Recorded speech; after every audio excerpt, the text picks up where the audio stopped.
We're on. Yeah, I can hear you now. Mm-hmm.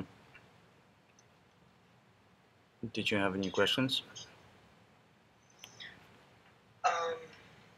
By the way, it's going to be better if you do use headphones, because I can hear myself sometimes.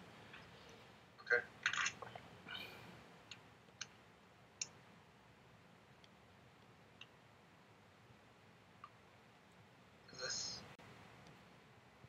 Can you hear me now?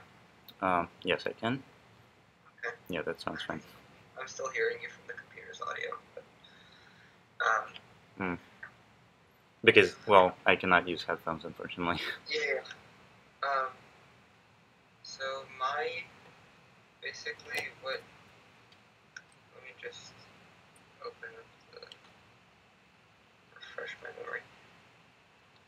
The Lie, how is it, Lie or Lie? Lee. It's the same guy with Lee groups and everything. Yeah.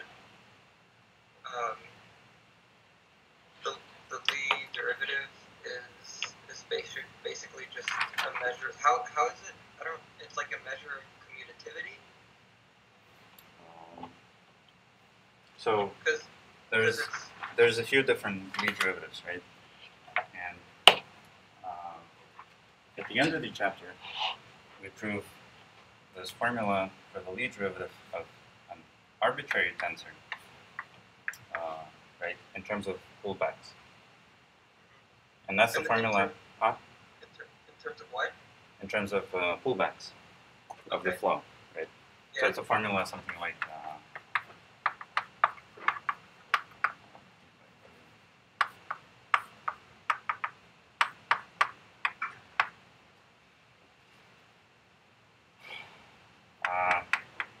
I may be messing up the sign. Maybe it's minus lambda here and lambda here, but that's the formula.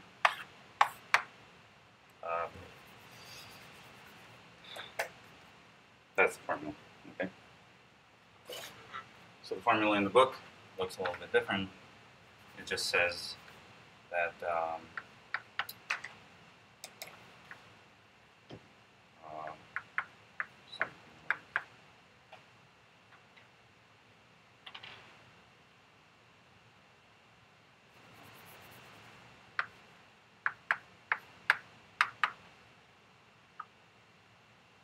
F sub lambda star is the field. This is the flow, right? So yeah. you have is the vector. I guess we'll discuss that too. But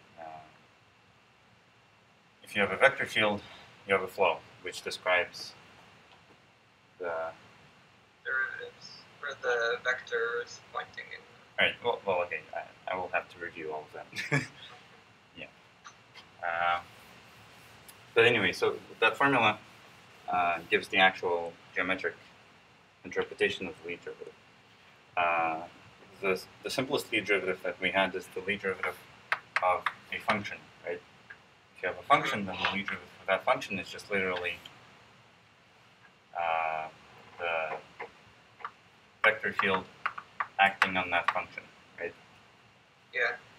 Which was also defined as df acting on the vector field, right? Yeah. And the intuitive motivation for this formula is basically that if you have a directional derivative in like usual flat space, right? When you define directional derivative using partial derivatives, the formula is that df by d some direction, some vector, right, is defined as that vector dotted into the gradient of f. Yeah. Right? And this also makes sense because if n is one of the basis vectors, then this is just the corresponding partial derivative. Right? And so in differential geometry, the gradient is not really a very natural object. The natural object, which is intrinsically defined, is the differential of f, which is a one form. And the one form has to act on a vector field. And what is a one? What is one form? Like the covectors, one forms, and like covectors slash one forms, and that's the same thing. Don't really have it. They're two separate things. No, they are the same thing. Yeah, they are the same thing. Yeah. And tensors I don't really understand intuitively. Tensors. It's like if you have a block of material and you can express the way it responds to, like for shear stress, the forces on it in different. But I don't really understand how that translates to an abstract. Yeah. Well. Is there anything? And I know that like tensors are supposed to take in vectors and spit out scalars. Is that essentially and that's vectors and covectors? And covectors. And covectors only take vectors and spit out scalars. Yeah. It depends on which form of vector. If I take 0, 2 form, yeah, of course. Yeah. Well, the most fundamental idea is that a tensor is an object which lives independently of the coordinate system that we choose. Right? So, for example, if I take a matrix in like usual flat space in three-dimensional simple physics, if I take a matrix, I don't know, 5, 2, 1, 3, I don't know, some matrix of numbers, right? Or in 2 dimensions. And I do not specify what coordinate system it is given in, right? Then this contains absolutely zero information. Okay. Yeah. But if I do say that this is the basis this is written in, then I can also take this matrix and express it in a different coordinate system. Right? If I have another coordinate system, which is a result of the action of some matrix A on this coordinate system, then this matrix, or this be B, and this is A, then this matrix in the new coordinates is going to be BA, B inverse. That's a well-known similarity transformation. We change coordinates, right? Because this V inverse changes coordinates of a vector, which it acts on, to the old coordinate system. Then in that old coordinate system, you act by A, you get a vector, and then you convert that vector to the new coordinate system again by V. Okay. So this makes sense. So this combination of three matrices is the action of A in the new coordinate system. And so the idea of differential geometry is to get rid of coordinate systems altogether by saying that A as a matrix in this given coordinate system corresponds to a unique operator. Okay. And that operator exists absolutely abstractly and independently of coordinate systems. And that is the tensor. Yes. So operators in this case, operators from R2 into itself. Right? To describe an operator like this, I do not need to introduce a coordinate system, right? Because what's an operator is just a linear mapping, so I can specify maps this point to this point, this point to this point, etc. It doesn't matter what I call those points. I don't need a coordinate system to describe them necessarily, right? But in a chosen coordinate system, this operator will be represented by a matrix. And this matrix can be this, can be that, can be many different things. Right?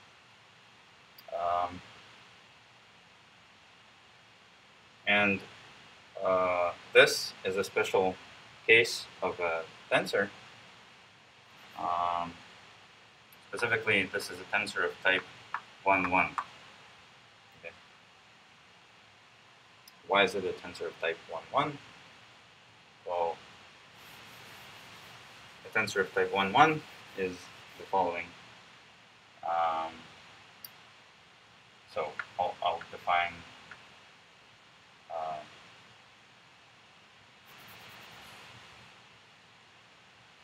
T11 of R2 or Rn, doesn't matter, of a finite dimensional vector space is just, actually, let's just make it a vector space F. Okay.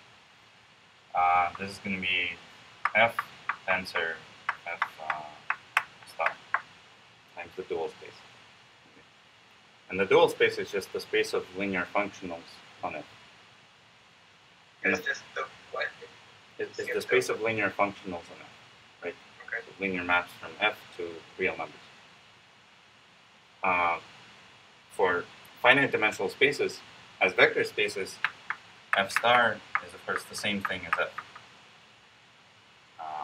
Right? The idea of the proof is, for example, you take F and you define the basis E1, E2, En. Here you can define a dual basis. Right?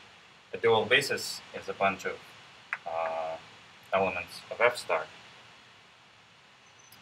alpha I, which are characterized by alpha I acting on Bj equals delta Ij. This is the Kronecker delta symbol. Yeah. And these alphas are called coordinate,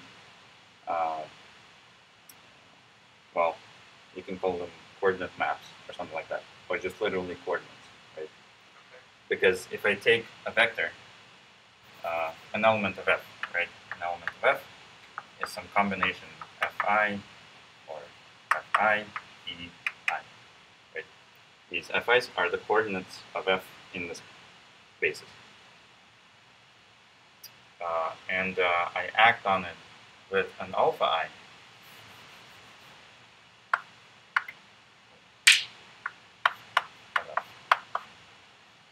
You just expand this sum, you get a Kronecker delta here.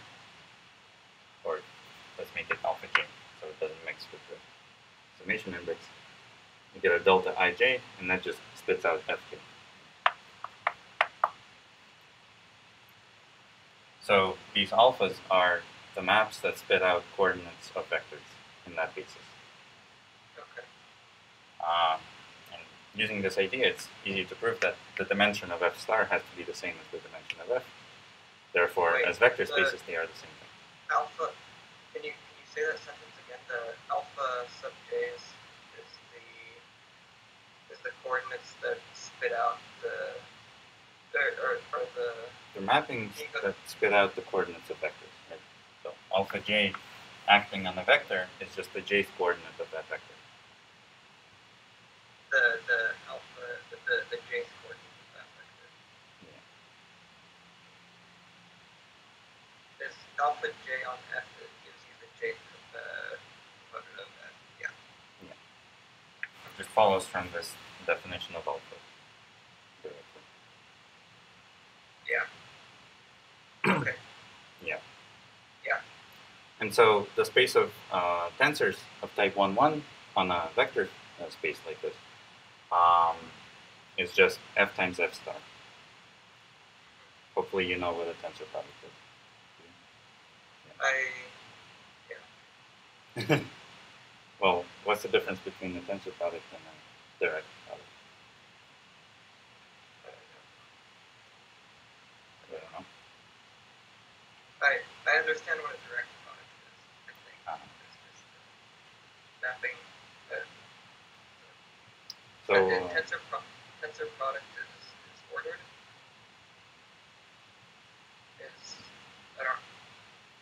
I don't know. I'm guessing. Yeah. Well, let me explain.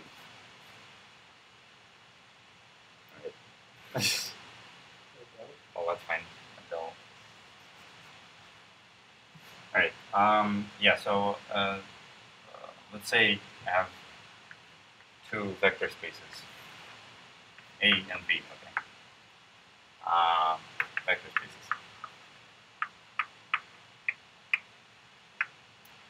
Then the tensor product of those two vector spaces going to be the direct product,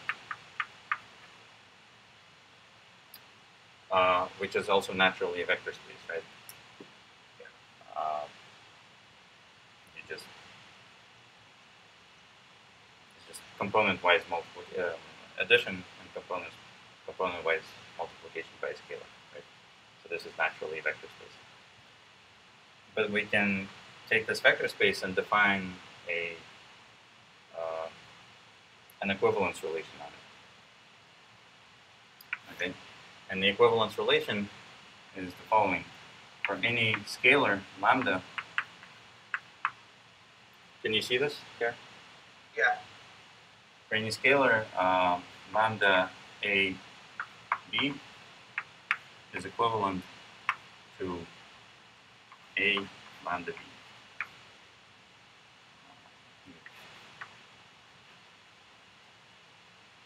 So it doesn't matter if I multiply by a scalar the first coordinate, the first component, the a component, or the b component.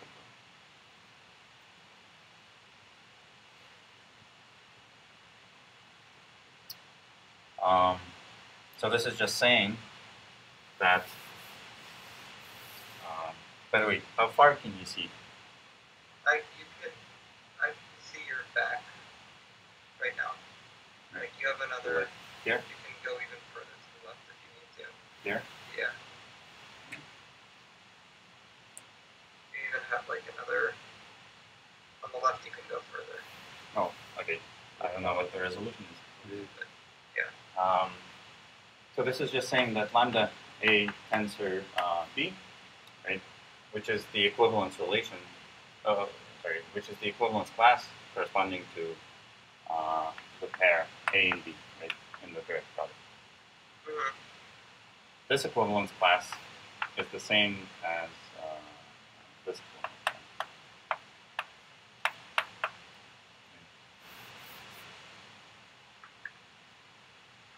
That's the same thing.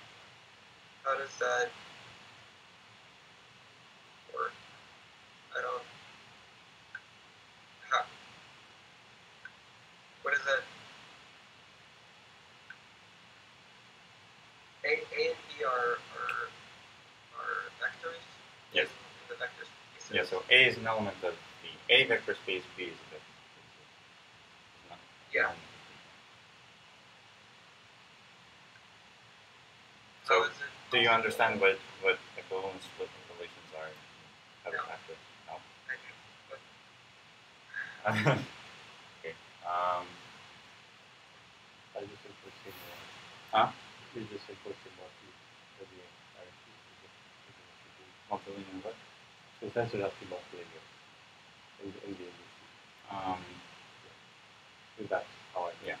Well, so it's tensor product is very important Yes, categorical construction. This can be defined without any of this, by just specifying a certain universal property related to linear maps. It's for vector spaces, the direct product is not really a natural operation of that. The tensor product is a lot more important. But well, we have to talk about equivalence relations to this. So if I have yeah. I just read the Wikipedia article. I don't like. I think it's not that complicated. It's like a strong way of saying that they're equal, but more than just that they're equal, that it's like definitional, right? Well, okay. So let's say we have a college, okay, and everyone in that college has a major. Okay? And if I want to talk about only majors and not specific students, then I can say a student X is equivalent to student Y if and only if they have the same major. Right? Okay. I can take my college and I can factor it out by this equivalence relation, which means that this set, the factor set, is the set of equivalence classes. Right?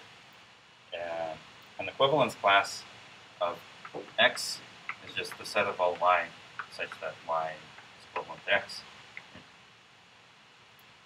And it should be pretty clear that equivalence classes cannot intersect unless they are the same.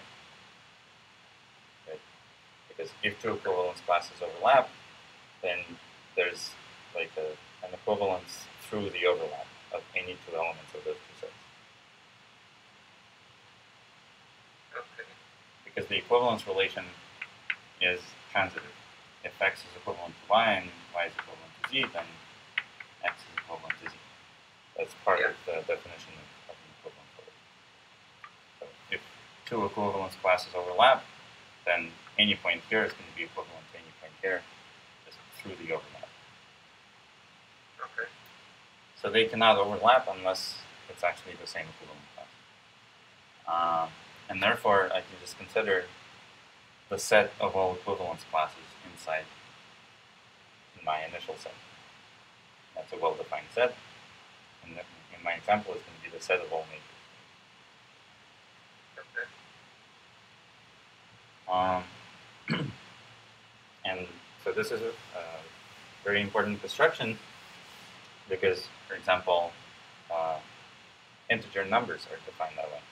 Like you can define natural numbers axiomatically, but it's a lot easier to define integer numbers using natural numbers than to define them also axiomatically. And the way you do this, you take n times n, you take pairs of natural numbers, and you factor it by an equivalence relation. And the equivalence relation is that a pair m1, n1 is equivalent to the pair m2, n2, if and only if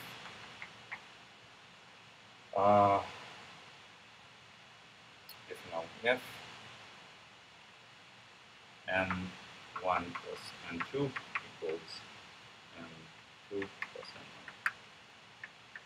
n1. And that looks pretty strange, right? Why is this integer number?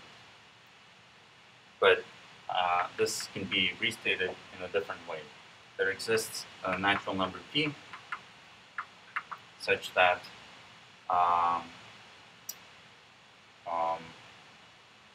either m2 equals n1 plus p and n2 m1 and n2 equals n1 plus p, or the same but with the numbers 1 and 2 flipped. Okay. Why is that interesting? Because in integer numbers, as opposed to natural numbers, you can solve the equation x equals y plus z for y. Or let's make it m plus x equals n. Okay. So I want to find x. In usual natural numbers, you cannot solve this equation always, right? You can only solve it if m is less than n. But in integers, you can solve it always. And we are saying that we are defining integers as classes of equations like this, essentially. So you say that an integer number is a pair of coefficients in this equation, m and n. But when are two equations like this equivalent? When are they the same equation? Well, obviously, it's if both sides of the equation differ by the same integer, the same natural number from the other two parts of the other equation, right? And this is what this definition is saying. Or pictorially, you would just say that n times n is a grid like this,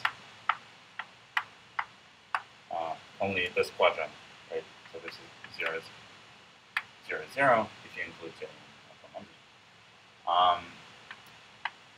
etc. And I'm saying that this, for example, which pairs of natural numbers is this one equivalent to?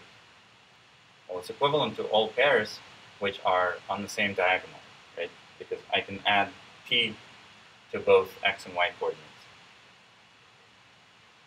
And that will give me equivalent pairs. So this whole line is the equivalence class corresponding to this number. And so the set of all equivalence classes is just the set of all lines like this.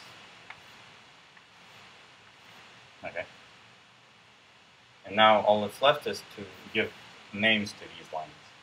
So I'm going to call this line 0, I'm going to call this line 1, this line 2, this line -1, -2, and so on. And obviously I can define addition on these lines and multiplication in a way that's consistent with usual addition and multiplication on the natural numbers, etc. So I will end up with z. The same way I can take z, I can construct rational numbers from z.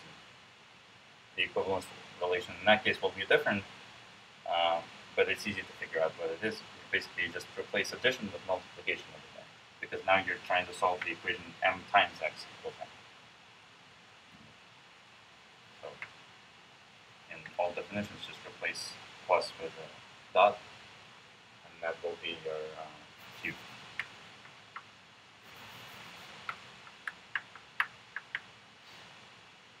Then you can take q and construct from them real numbers, but that cannot be done by this procedure. It's more complicated, something called completion. Right?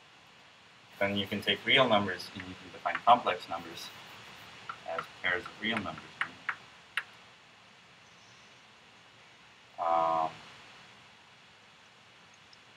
Also a pretty similar construction. I'm not going to write out the equivalence relation now. But the idea, again, is that we cannot solve equations like x squared plus 1 equals 0, right? So we want to expand the system from real numbers to like double real numbers, and then introduce some equivalence relation. Anyway, so that's just a couple examples of useful equivalence relations. But in vector spaces, what you can do, so if you got a vector space, like C is a vector space, and you have an equivalence relation on it, you can ask the question, when is C over tilde, the factor set, a vector space?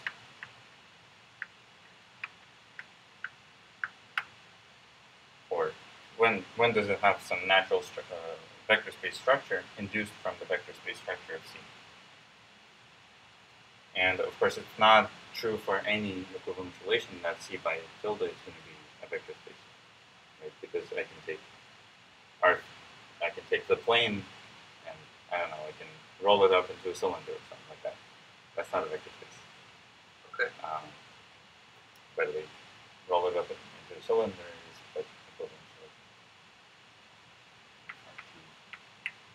by what?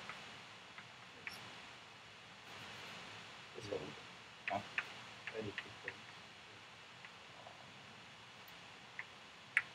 Any 2 points? No, I mean, yes, so any 2 points. When are 2 points equivalent on the plane? Right. When are 2 points equivalent on the plane if I want that to be something? Yeah, what's the equivalence relation that gives me something? By the circumference of the plane, by the circumference of the cylinder. Yeah. How do I write that down? So x and y is equivalent to points of what kind?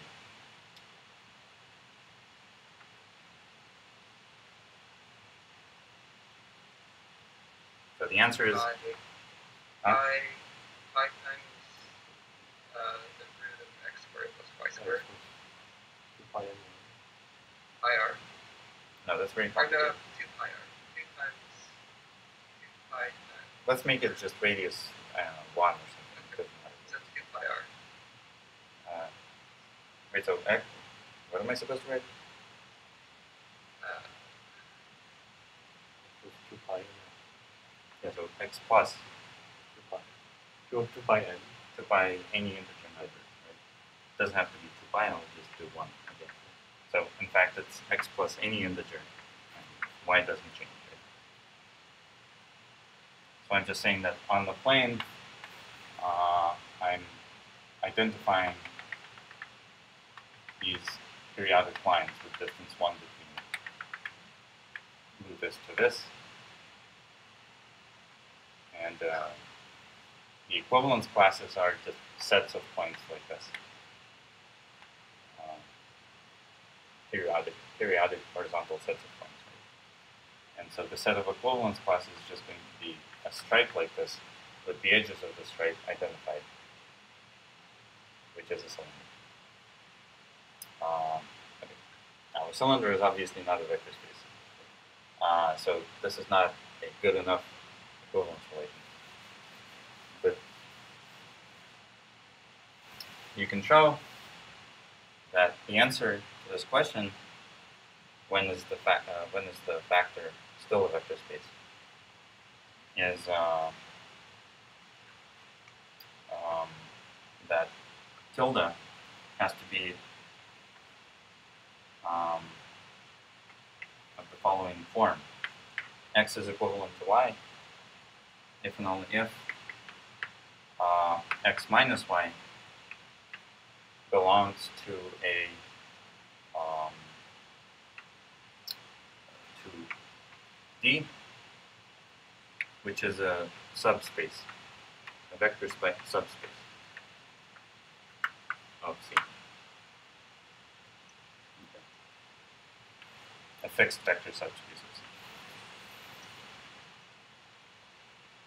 So it turns out that in the finite dimensional case, these are the only equivalence relations that let you factor by them without breaking the structure of the vector space. So for example, if I take R2, I can factor it by a line, by R. Right? Some specific line, doesn't matter which one. Because the line in R2 is a subspace. Yeah. So that's just saying that if I have a line, let's say this line, what equivalence relation does it define? Well, it says that if I fix x, then all points equivalent to x lie on the line parallel to this one. So if I have a point y, which is in this, you get the idea. Right? If this line is parallel to this line, then x is going to be equivalent to y, because their difference belongs to this subspace. And so if I factor out by a line like this, the set of equivalence classes is, you can imagine it as the perpendicular line, for example, the cross section of this. This is going to be a line, which is indeed a vector space.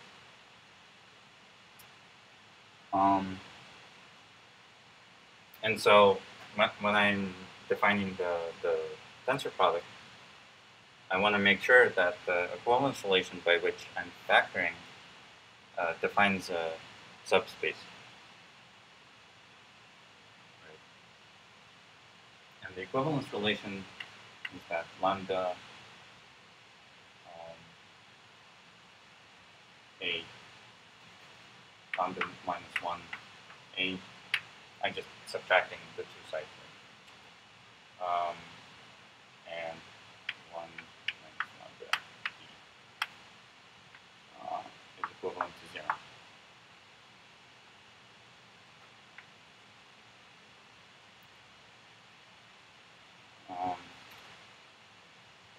And you can see that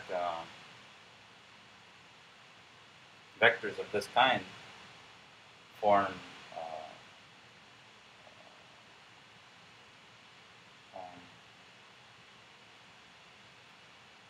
a vector space.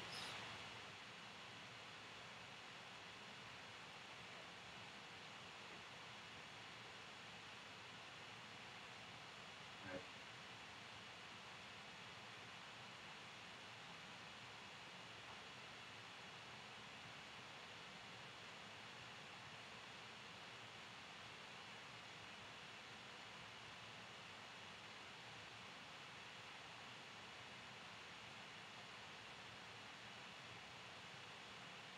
So that should be obvious, because if I take this equivalence relation, I can, for example, multiply both sides by a scalar. Right? And that's the same as multiplying both a and b by a scalar. Which means that this equivalence relation is invariant with respect to multiplication by a scalar. And you can see the same is true with respect to addition of vectors. If I take a equals a1 plus a2, then I can expand both sides in the equivalence relation into a sum of two things, and those two pairs of things will be also equivalent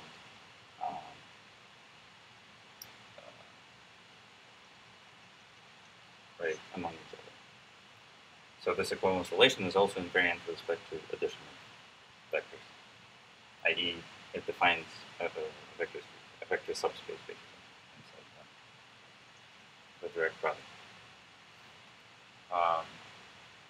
So I can factor it out and still get a vector space.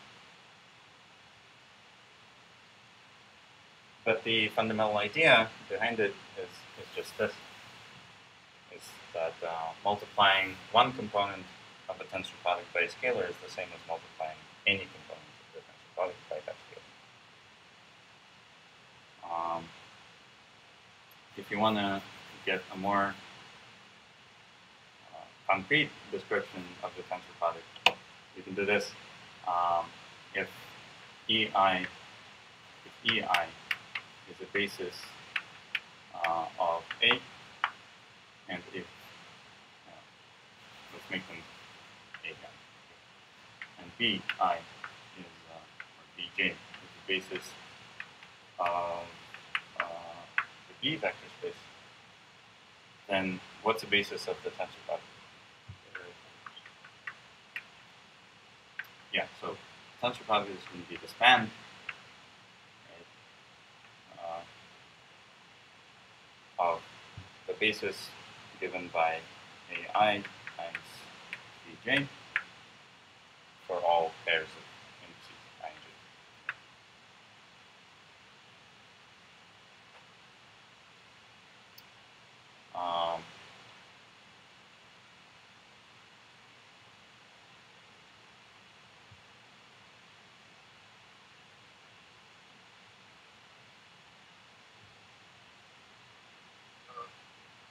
Yeah.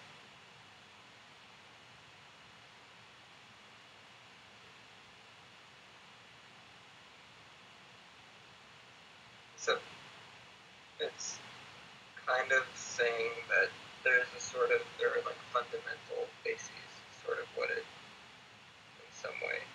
What do you mean by fundamental? In the same way, analogously to like how for differential equations you can construct a solution to a differential equation from the fundamental modes. This is saying that if you multiply the coordinates by some scalar, then it's still there's an equivalence class between that and the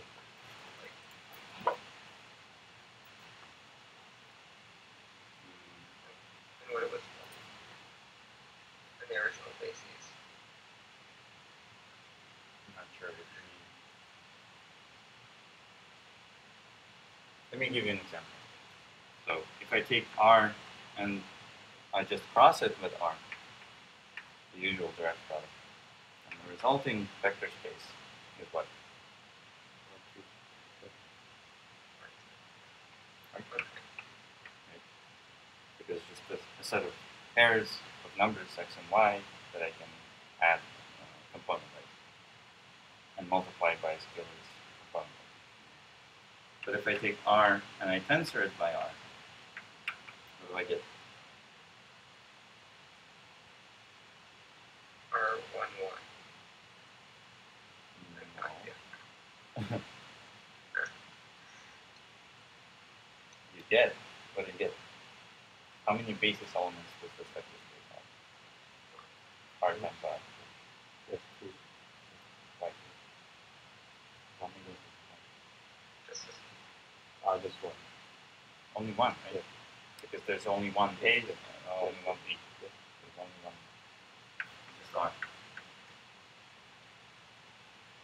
In fact, this is a general fact. If I take any vector space and I multiply it by a one-dimensional vector space, like R, I will get that vector space back.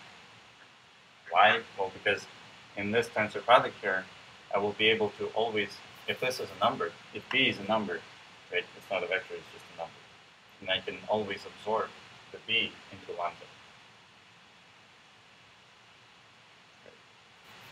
If I get rid of this lambda here, then I can say that B equals B times 1, where 1 is the basis element of the vector space R, the one-dimensional vector space. This is going to be equal to B times A plus 1. But if all elements of my vector space have the form vector times 1, then I can just forget about this one. It doesn't really change anything in terms of the structure of the vector space. So that's a tensor product.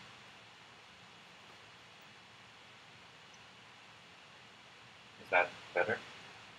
Yeah. So you can do an exercise. You can just compute the dimension of the tensor product. If the dimension of A is m and the dimension of B is n, what's the dimension of the tensor product? It's not going to be m times n. Sorry, it's not going to be m what n? Yeah. It's going to be m times n.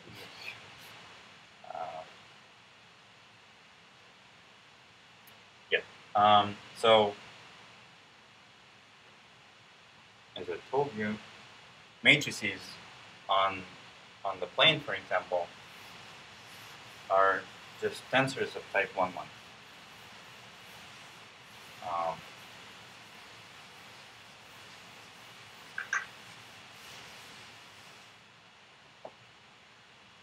So tensors of type 1, 1 on the vector space are f times f star.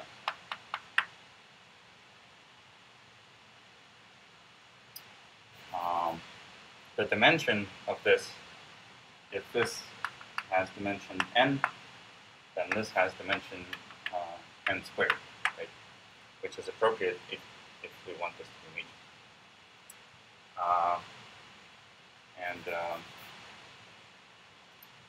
The way this works is if I have, oh, by the way, it's important to remember that not all elements of the tensor product, in fact, only a minority of the elements of the tensor product have the form f times g. Right? Most of them have the form of a linear combination of elements of this form. Okay. So elements that have this form are called decomposable. They are literally the tensor product of two elements of f and f star. But in general, it will be some linear combination. Because it's a vector space. What was I saying? Yeah, so if I have f times g, for example, so this is an element of f, and this is an element of f star, then I can also look at it as a map from f to f. Right? Let's say I have another element of f, let's call it b, and I will define the action of this on b like this, naturally. Right? It's going to be f times g acting on b, because we know how g acts on b. Since g is an element of the dual space, it's just a linear map from b to a number. This is g of b. Okay. But now this is a number, so the tensor product with a number is just multiplication by that number, as we just discussed. This is just okay. That makes sense. Yeah. And so this is called the one-dimensional matrix, because what it does is it basically projects onto the v direction, right? It computes the coordinate, sorry, it computes on the g direction, it computes the g coordinate of a vector, and then multiplies by another vector. But more generally, a matrix is something like this.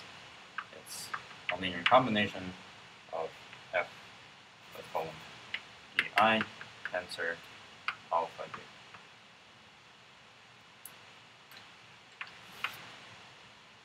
This is a matrix.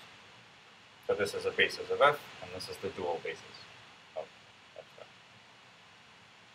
And you can check that if A acts on V, then this is going to be Aij times Ei, and then alpha j acts on V just gives you the j's coordinate of V, right? Vj.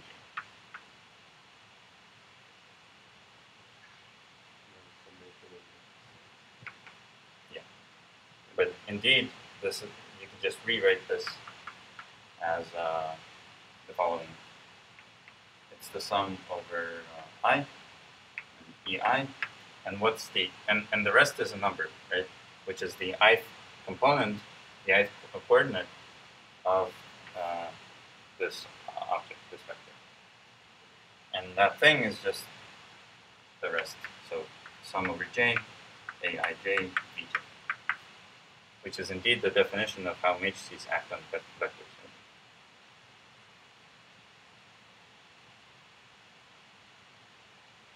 Is that okay?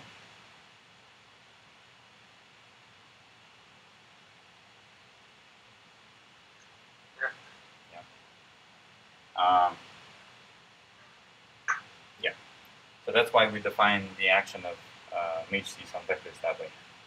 Right? That's not just a random definition. That's the natural definition if you think of them as maps from F to F, or as tensors of type 1 on F. And so then you define tensors of an arbitrary type in the same way. So type RS is going to be F tensor F divided tensor F. How many times? This is the contravariant part, so this is the R, right? And F star, F star,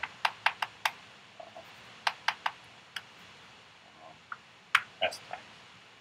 So it's an object. If you want to think of it as a map from a vector space to a vector space, then it's going to be a map from F S times tensor, right, to F R times tensor. And the fact that these are maps from a tensor power to a tensor power, and not the usual direct power to a direct power, is just the same as saying that it's a multilinear map, as you read before. Right?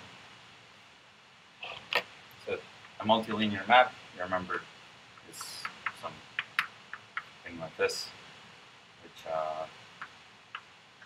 is linear in every coordinate. So this is equal to lambda f v, and it's also equal to the same thing, etc. Okay, we can multiply any argument by a scalar and pull out that scalar.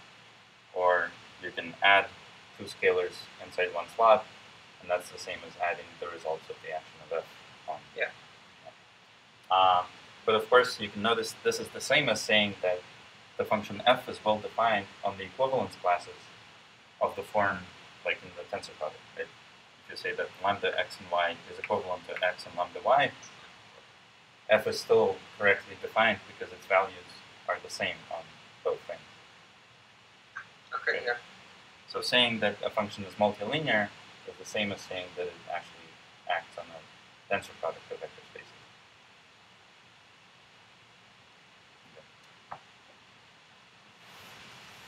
But of course, it's always more convenient to get rid of that redundancy in the very beginning, and instead of saying that it's multilinear, just work with tensor products always.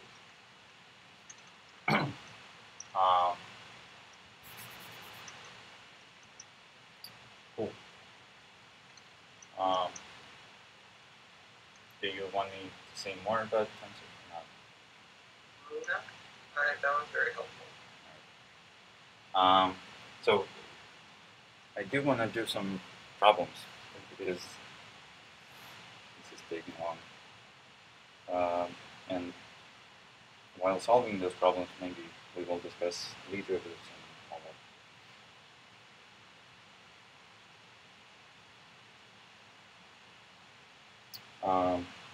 Okay.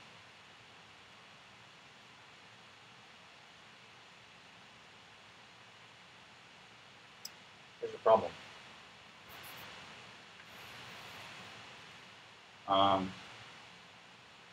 Let's take R3 as our manifold. Okay. And let's take two vector fields. Vector field X is xy by dx. We just write dx. Okay. Plus x squared dz. And y is y dy. Okay.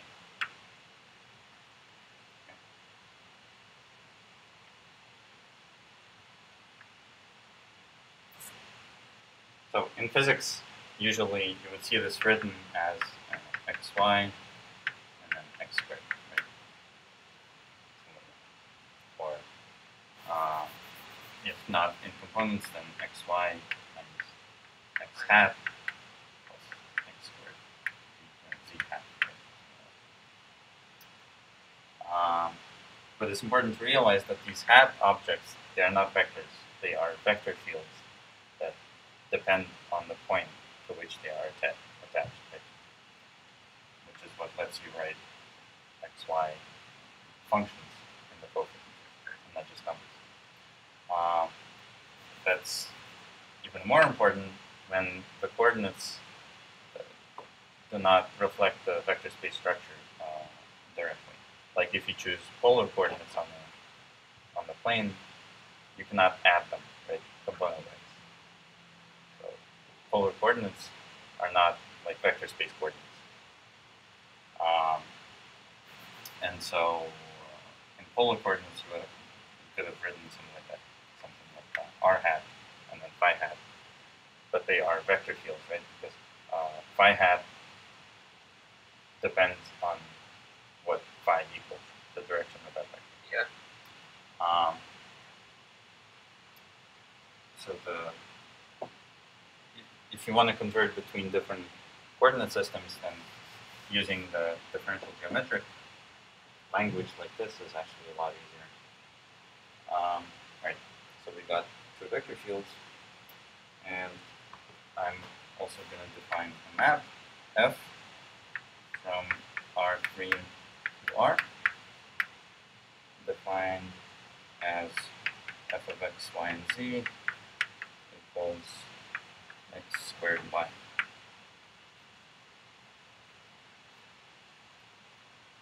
Let's compute something.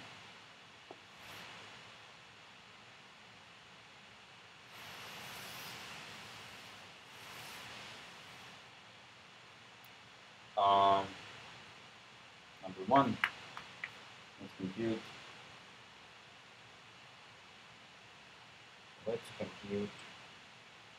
This.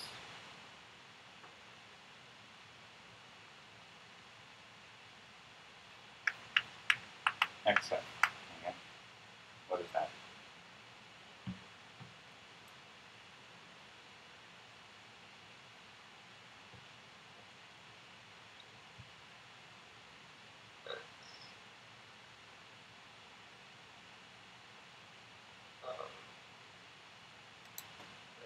It's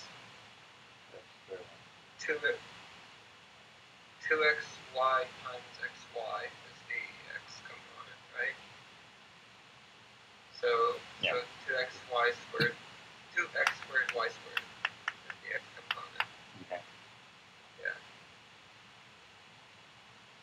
the z component is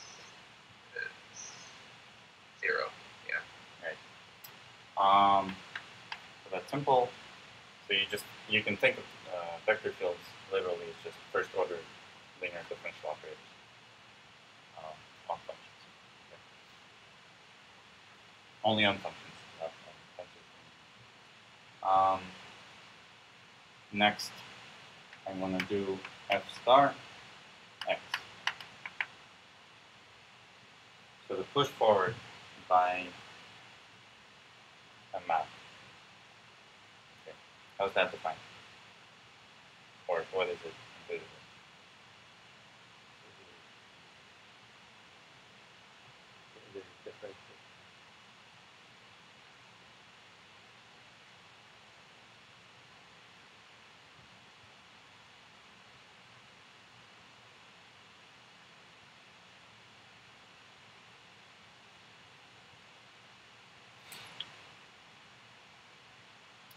So the push forward is also called the differential of f.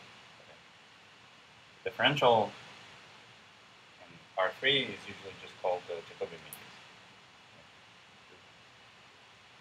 It's usually just called the what? The Jacobi matrix. Okay. Have you ever seen it? Yes? So, what's the Jacobi matrix? F.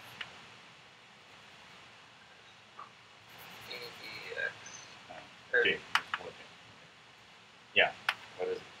So in this case, F is a map from R3 to R. So what's the size of the Jacobi matrix? 3. The matrix has 2. Yes. Sides. So I got 3 by 1. Right. But we want the Jacobi matrix to be a map, linear map, right? From 3-dimensional vectors to 1-dimensional vectors. So it needs to have like three columns, right? And 1 row. So it's going to be like this. And what are the entries? So the entries are going to be partial derivatives of it. Right? Partial of x, partial of y, partial of z. Right. So 2xy, and then x squared, and then 0. So what's f star acting on x?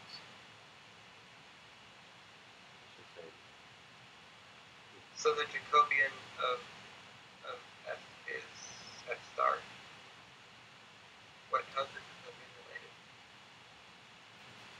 It's basically f star, but I don't want to end up saying that f star is a matrix. It's not right. It's a tensor field because this depends on x, y, and z. But yeah, this is basically just f star. So if we want to act with this on a vector, we just do it as usual. The components of the vector are xy is 0, and x squared. And so it's 2xy, x squared, 0, acting on xy, 0, x squared. And the answer is the same. It's just a coincidence that it's the same first.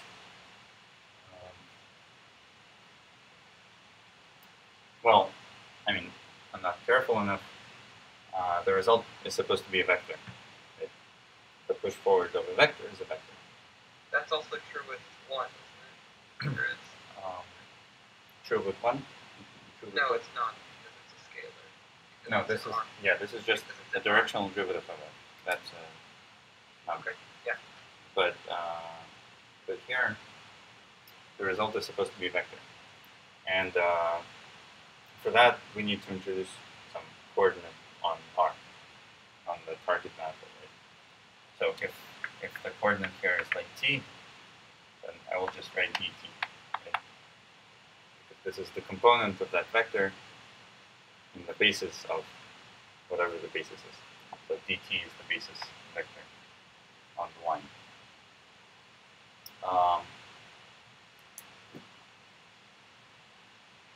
Now, what's inconvenient about this representation of this vector is that x and y are coordinates on another manifold, right? So like this doesn't look very nice. What do I do?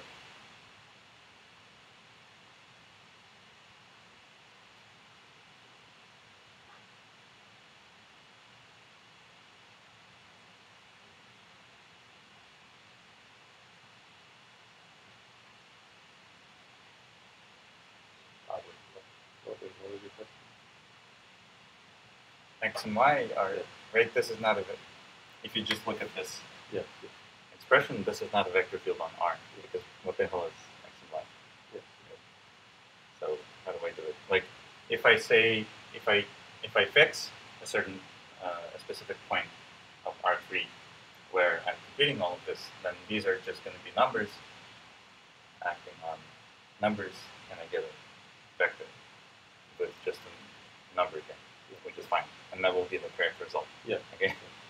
But in general, how do I write this without using x and y? Of course, this has to be replaced with some function of t. What function?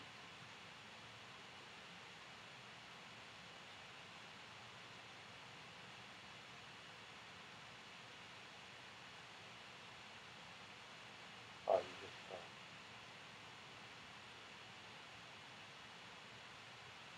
yes, you can change upper team to using that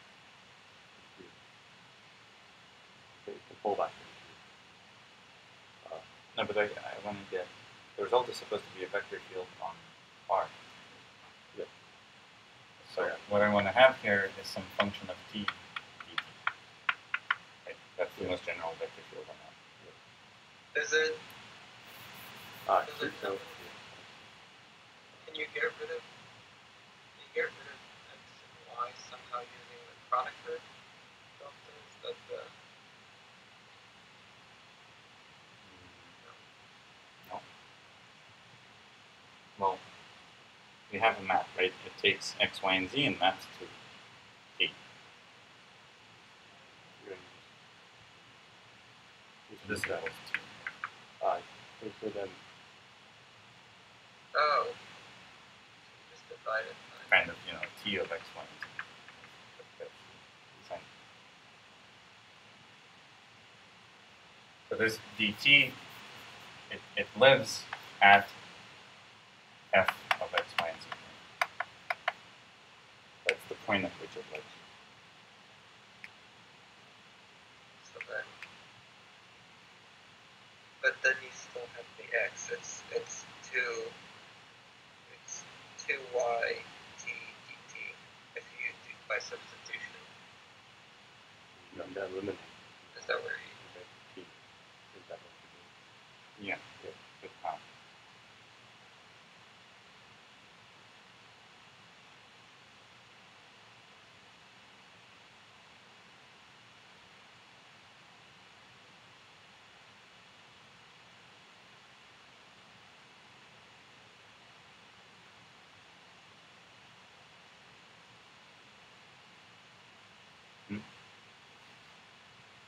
Yeah, I have 5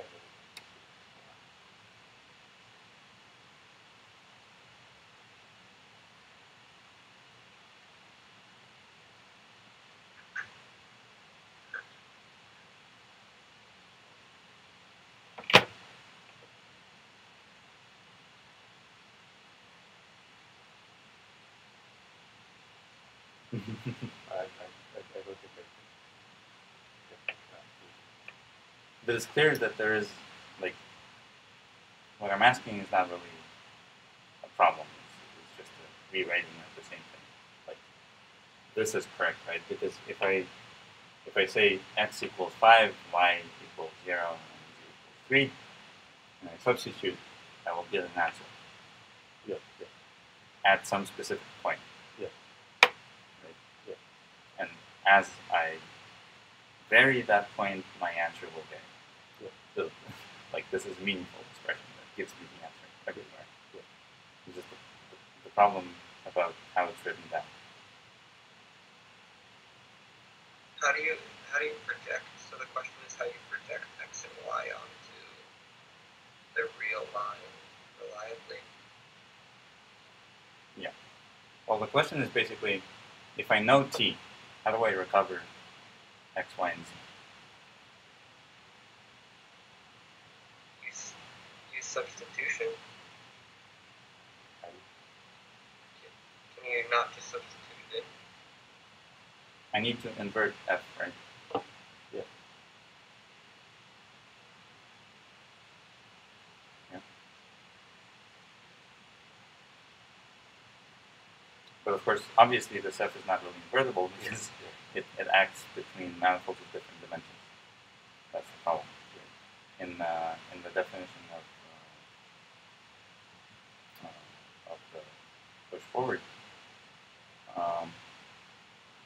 that's written in the book. Can you look up the definition? Maybe I'll mix it up. But the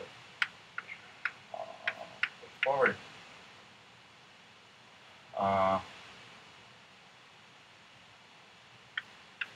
If I have a map from M to N, then the push forward of a tensor is a tensor on N, which I can define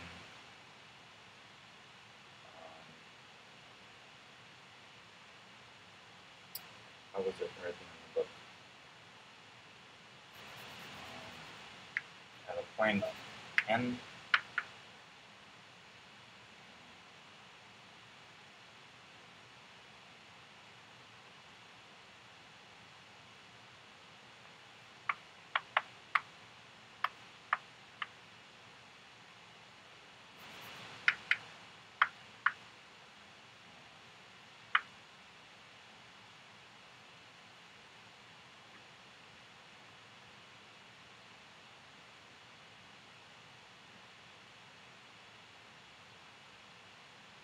should be like that. Okay. Did you find it? No,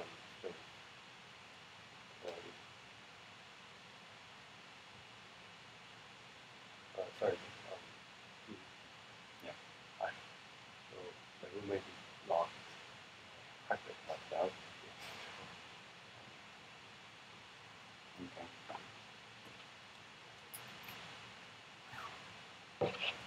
All right. So push forward is what I wrote.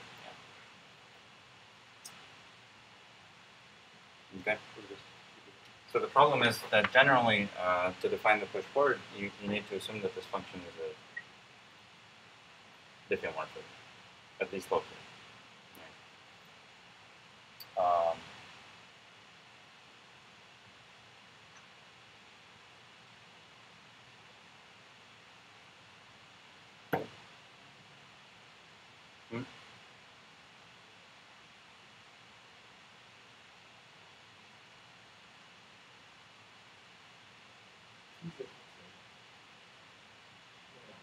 T is the tensor.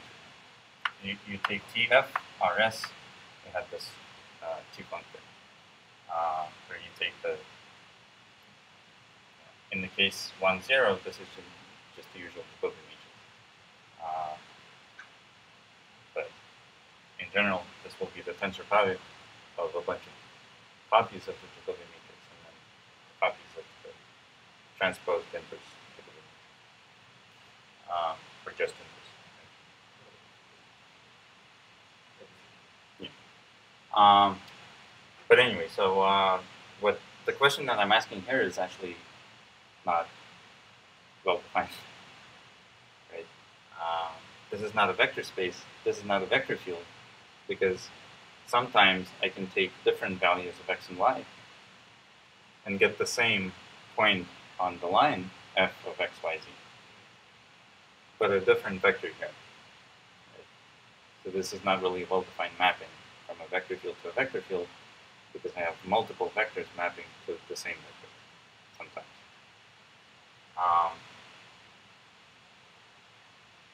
But if I specify a point, if I say I want to push forward a specific vector at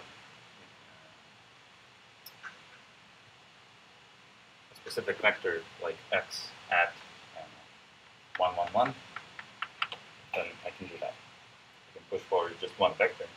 There's no problem with doing that. Okay. And finally,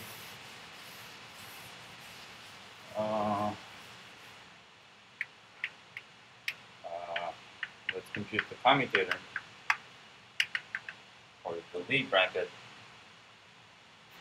I think this is the same as Lx acting on y. How is this computed?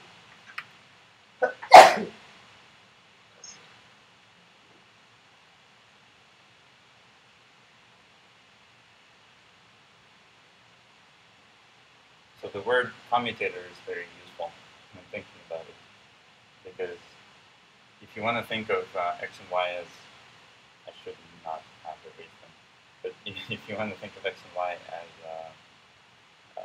differential operators, right, then the Lie bracket is just literally the commutator of those differential operators. So the result, this. I took a screenshot of it. I sent it to you. If you need it written down again. A screenshot of what? Of the board. Ah, okay. Well.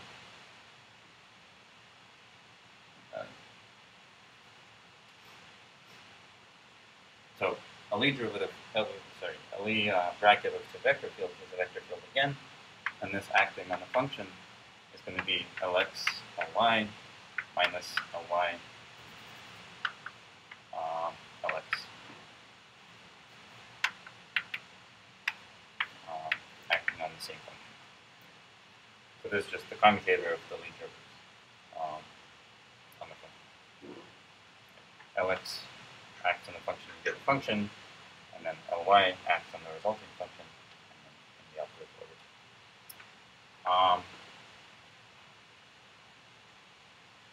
So our vector fields, which were x squared y dx plus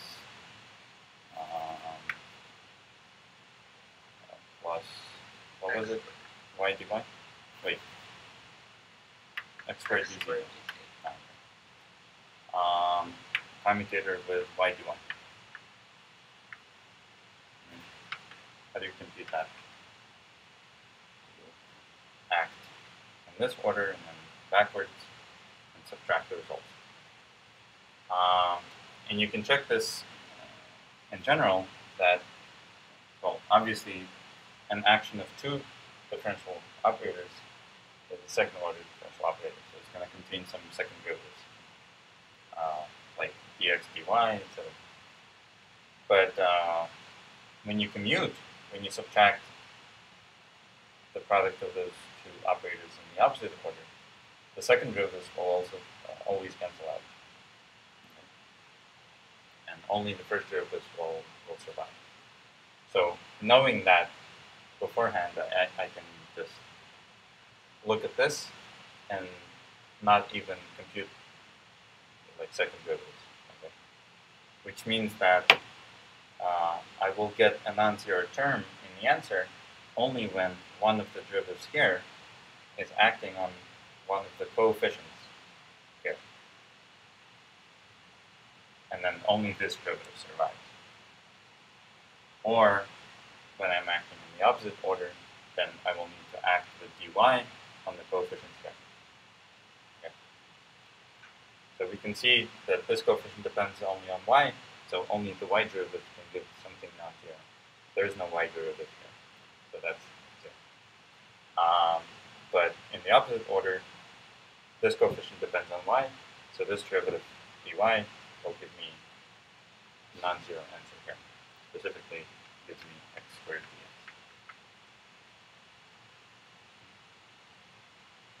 And that's the answer.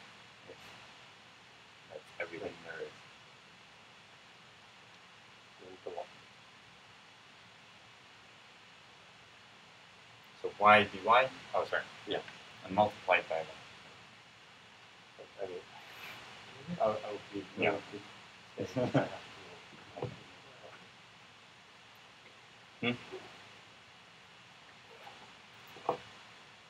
Thank you.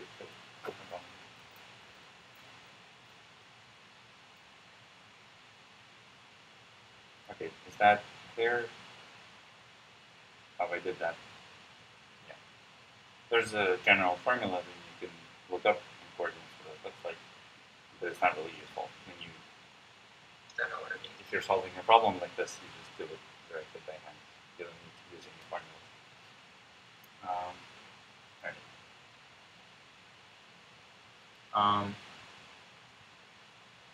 And so that's this problem. There's another problem. It's interesting.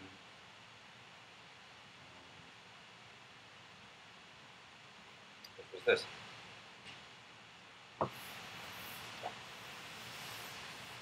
It's basically a problem that you could have seen in like 140's physics. But let's take vector field in R3 again, 2 dx minus dy plus 3 dz.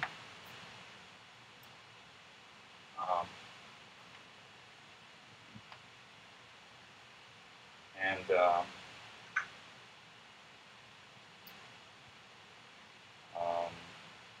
I want to write this down in cylindrical coordinates. So cylindrical coordinates are phi and z. What's the expression for it?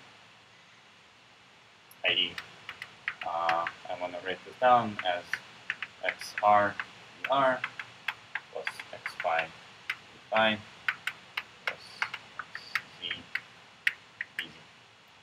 Find the coefficients here. How do I do that? Well, how do I change coordinates?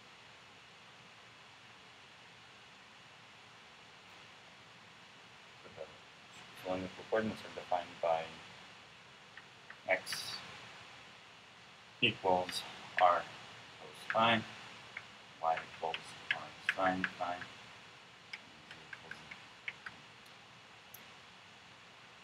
So what's the easiest way to convert vectors?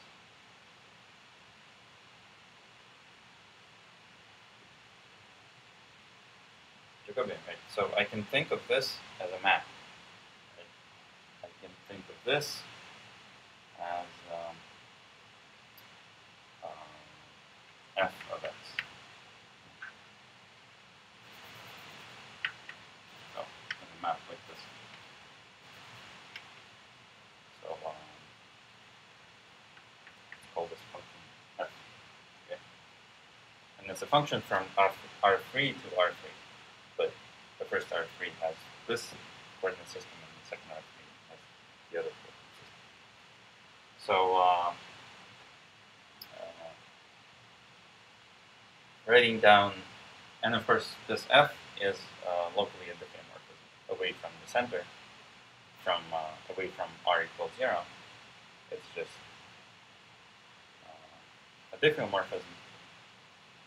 Right? We can invert this and find r, phi, and z as functions of x, y, and z. And to write down a vector in another coordinate system is exactly the same as to take the push forward of that vector by the map from one coordinate system to the other. Okay. So, in fact, x is going to be f star, or the new x is going to be f star x.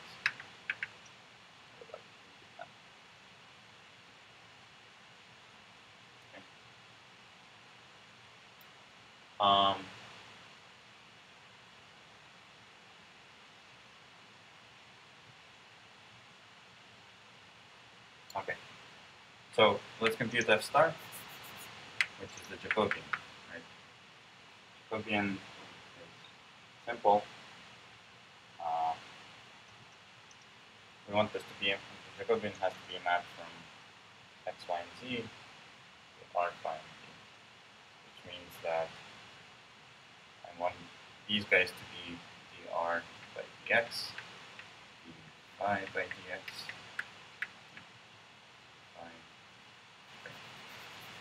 dr by dy, dr by dz. And this will be acting on x, y, z component of a vector. And then d phi, etc. Right? So what is this matrix?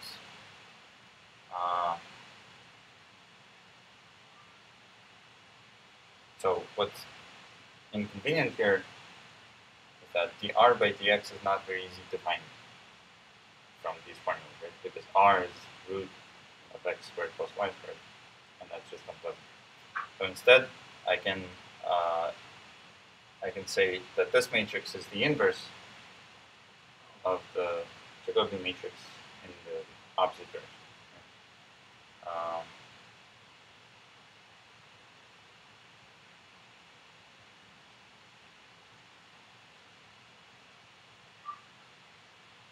Right. So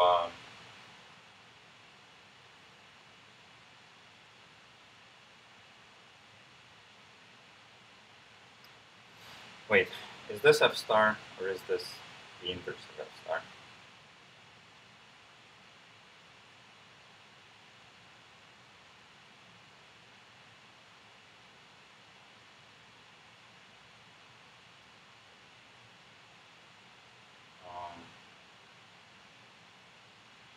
Right.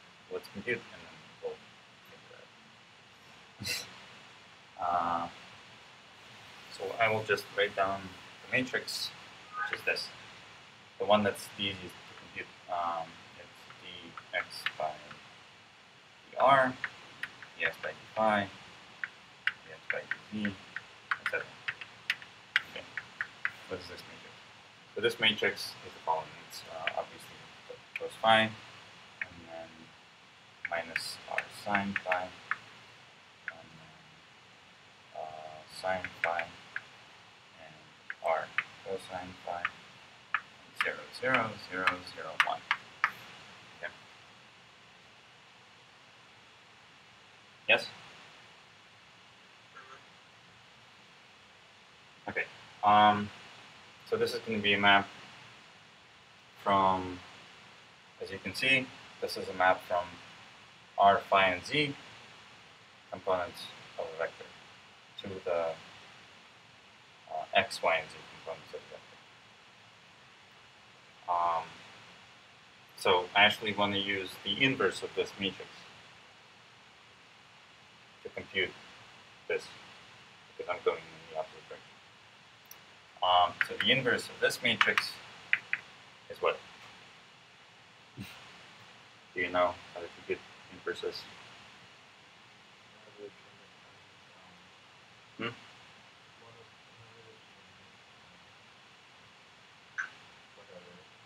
This, sad.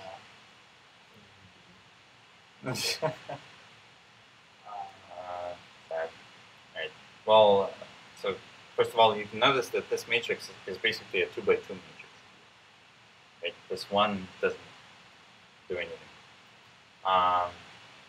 So its inverse, taking the inverse of this matrix, is the same as taking the inverse of this 2 by 2 submatrix. Yeah. The determinant of this is what? R, right? R cosine squared plus R sine squared. So R. And the inverse of that is 1 over R. And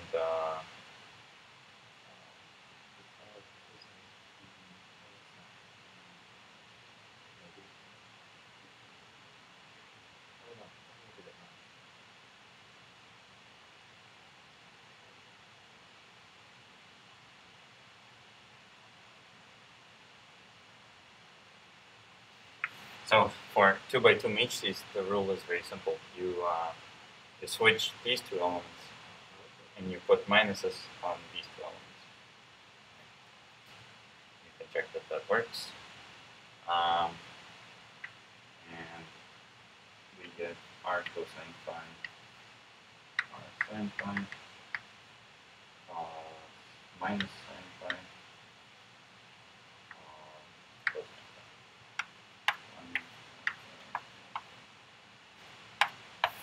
Okay.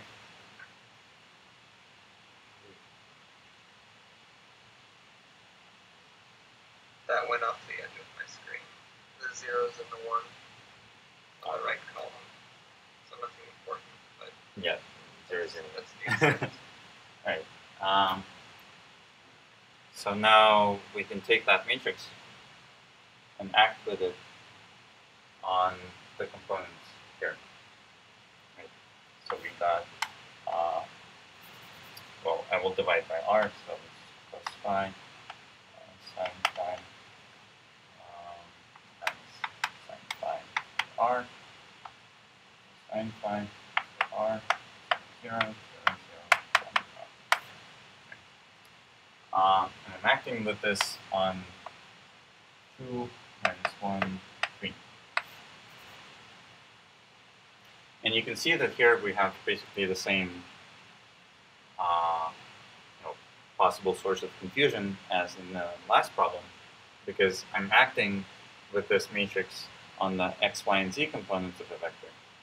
But the matrix itself is written in terms of phi, r, and z. Right? But that should not be a problem, because we always have the change of coordinates. We have the diffeomorphism, which identifies r, phi, and z with x, y, and z. So if we wanted, we could have converted phi and r here into x and y. But this representation is actually better for us because the answer will be a function of only r, phi, and z, which is exactly what we want in the cylindrical coordinate system. So the answer is you can compute it, right? That's easy.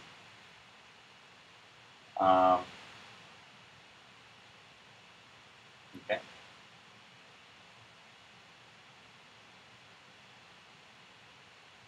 So I'm actually skeptical about this component.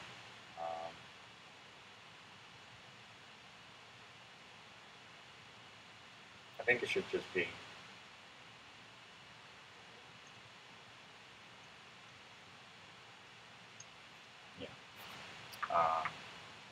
this here is an R. I mean, we need to be inverting only the 2 by 2 submatrix. I should not have divided by R this component too. Okay. This is just one. Should be pretty obvious that the z component of the vector, shouldn't change. All right. So hopefully that clarifies the role of push forwards and changes of coordinates. So the same can be done with any tensor. We have the definition of the push forward or pull back for any tensor if the map is a diffeomorphism. And it's just done in the same way, but if the tensor has not one index, like a vector, but a bunch of indices, then you have not one Jacobi matrix acting on it, but you have a multiple copies of that Jacobi matrix acting on every contravariant index, and copies of the inverse of the Jacobi matrix acting on every covariant index. Does that make sense? Sort of. Because you remember, if I do a change of basis for a matrix, the rule is A goes to V, A, V inverse, right? V is basically the vector space analog of the Jacobi matrix. If my map is linear, then the Jacobi matrix of that map is just itself the same map.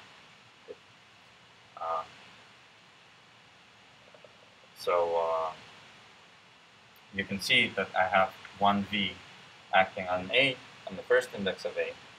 So that's like acting on the contravariant index of A.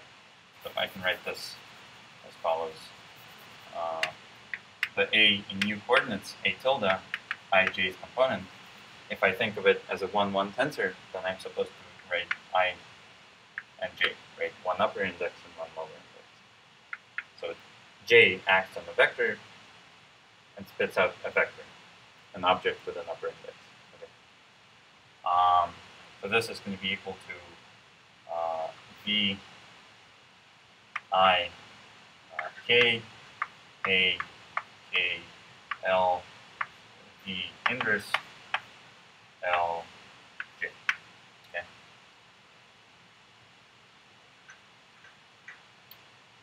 Summation over k and l is implied. And so this is the Jacobi matrix that is acting on the upper index, treating A as a vector, basically. And on the covariant index, I'm acting with the inverse of the Jacobi matrix. So I think this should be fairly intuitive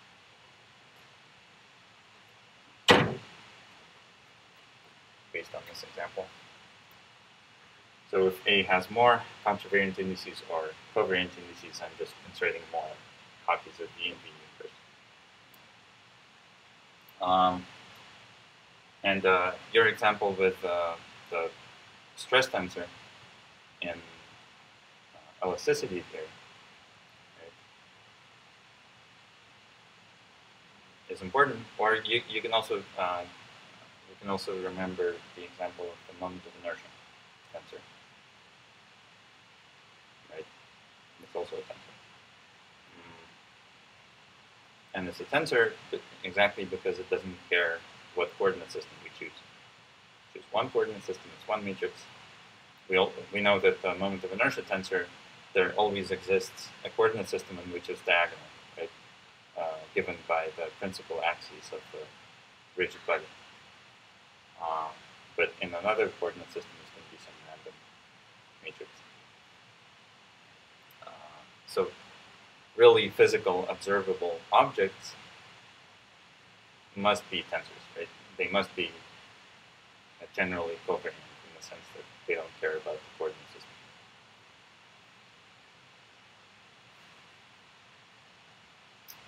Okay.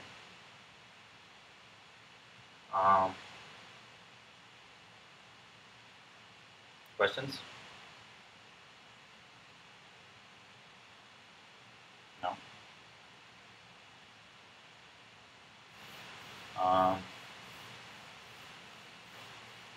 Do you want to hear a little bit more about the Lie derivative? Yeah. Yeah. Sure. So I want to hear a little bit more about how, like, about what the physical,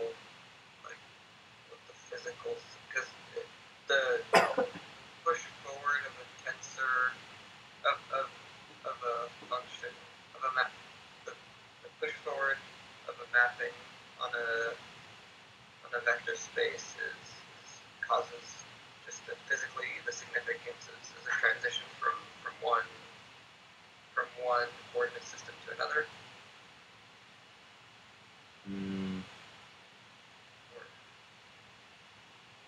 What's the?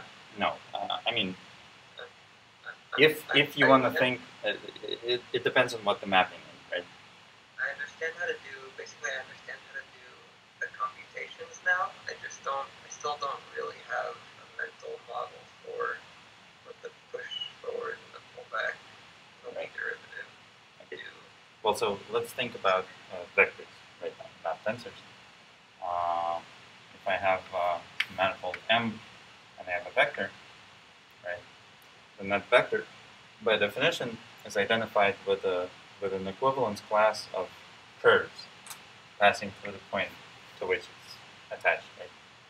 So I can draw a curve like that, which is tangent to this vector. That's up. Yeah. Yeah. Okay. And And now, let's say I have another manifold n, and I have a map from m to n, and let's say it's locally a diffeomorphism around them. Okay. And I have this point, which is f of m, and then I can take this curve and map every point of the curve to. Right? So it will give me some other curve, which is f sur c, right?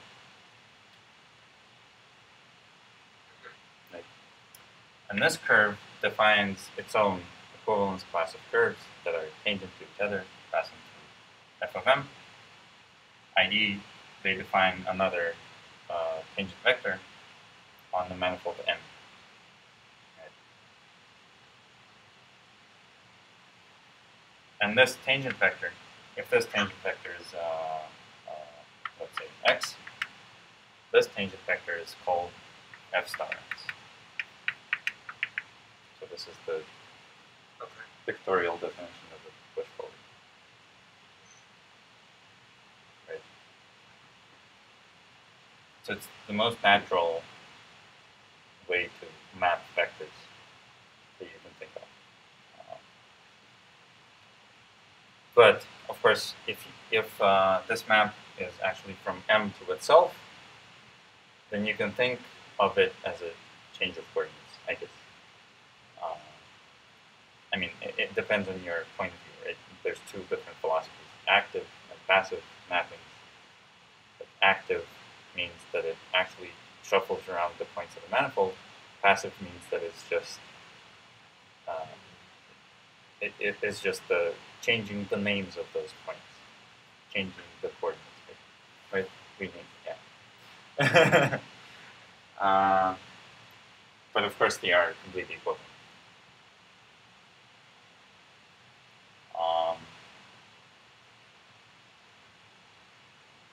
Okay. And then XF is the mapping from M to N of the curve. Or what's XF? XF? No, XF is not defined. X acts on functions on M. Okay, takes a function of M, produces a function of M. But I mean, by this I mean a numerical function, right? Yeah. A real value function. If f is a map from M to some random manifold N, then we don't know how to do this. Okay. Yeah. Very easy.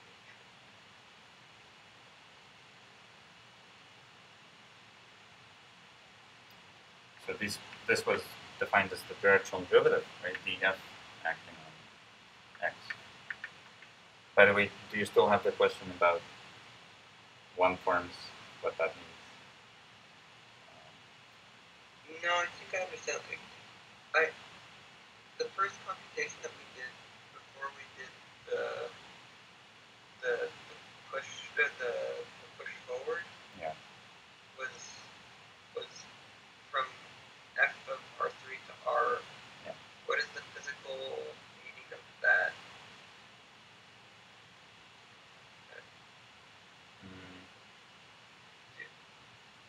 It's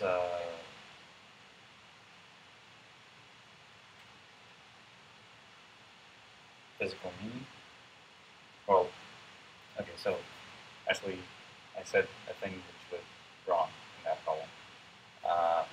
You remember that we computed xf and f star x in that problem, and we got the same thing. Yeah. That's not a coincidence. I said that it's a coincidence. It's not, because df is basically the same as f star. It's just not very, yeah, there's a formula. It's just not very convenient to think about it as an f star, because if it's a real valued map, then you don't really call its gradient, it's Jacobian matrix, right? So this is really just f star. but this is also the definition of xf, right? So f star x and xf for real valued functions is the same thing.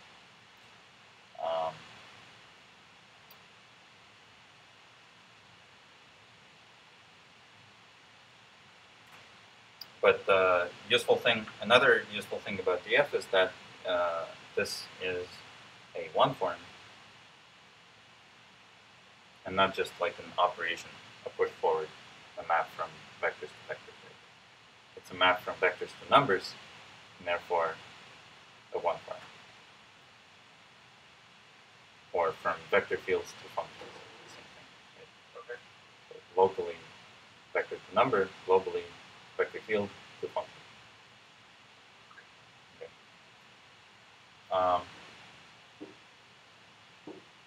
And so that's push forward, and the Lie derivative is defined like this. If the Lie derivative is acting on the function, on the scalar function, right, like this, then we just define it as xf. If the Lie derivative acts on the vector field, then we define it as the commutator. Right? Then you check that, you know, from this it seems like a very random definition. Why is this a commutator if that was just a directional derivative? The answer is in the compatibility between these two operations. Specifically, you can take Lx and act with it on Fy. Right? Where f is a scalar function. You can take a vector field multiplied by a scalar function and take the Lie derivative. And you can expand this just by the definition of the commutator.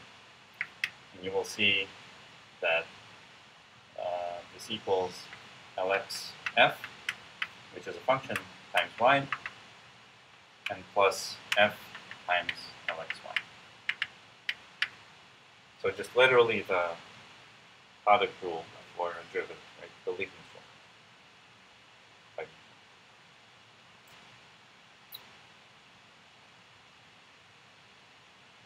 so this is compatibility between the Lie derivatives acting on tensors of different types. In this case, functions and vector fields.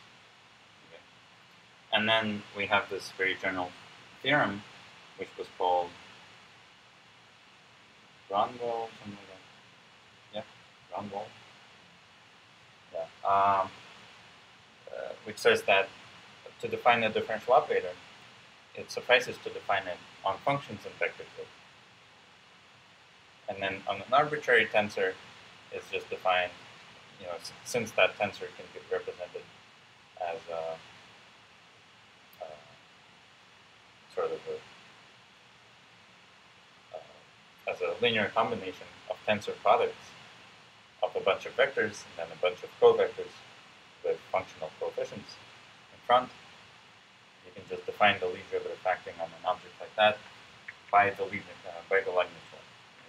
So like f, and then some x1 tensor, x2 tensor, etc. Tensor one form, a bunch more one forms. Okay. I can just define this uniquely by the Leibniz rule, by the product rule. So this equals sum of Lx and f, and then Lx and x1 and x2, and then each differential form. But the definition of the Lie derivative of a one form is not necessary. What this equals also follows from the Leibniz rule. So we define the Lie derivative for vector fields. From that, you can recover what the Lie derivative of a one form is. How? very easily. You just remember that if I have a one form, I can act with it on a vector field. This is a function, right? On this function, I can act with the Lie derivative. Let's say this is y, and this is x. I just said that I want this Lie derivative by definition to satisfy the Leibniz rule, which means that I can expand this.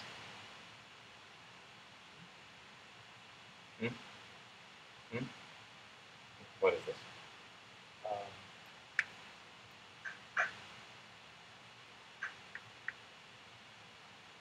Leibniz rule. Alpha acting on y is basically just sort of a product of alpha and y, but with a trace. So there's just Lxy, and then acting on Lx alpha acting on y, and then plus alpha acting on Lxy. And this object is already defined. This object is defined. Therefore, we can find what Lx alpha equals, because y is arbitrary. So by varying y, I can recover what Lx alpha is.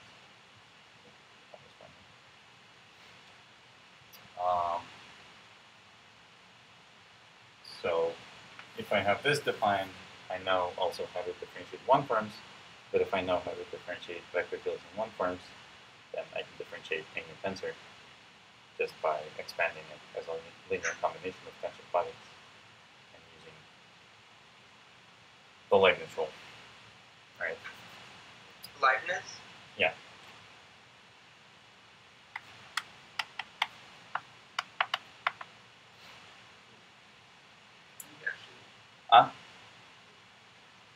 Yeah.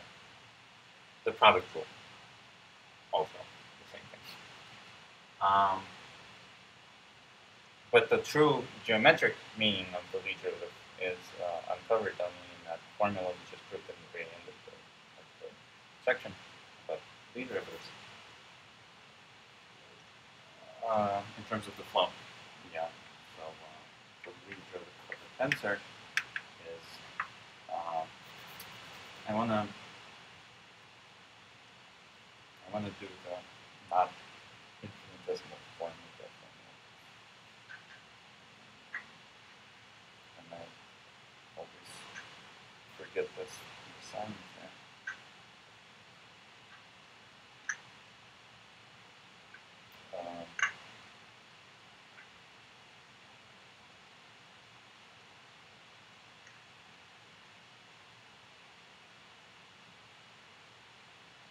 Here. So it's equal to f lambda, lambda,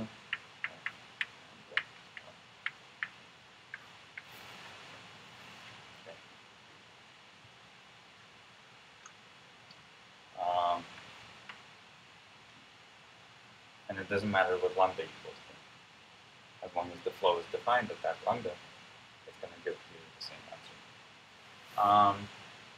So what is the flow? Well, the simplest.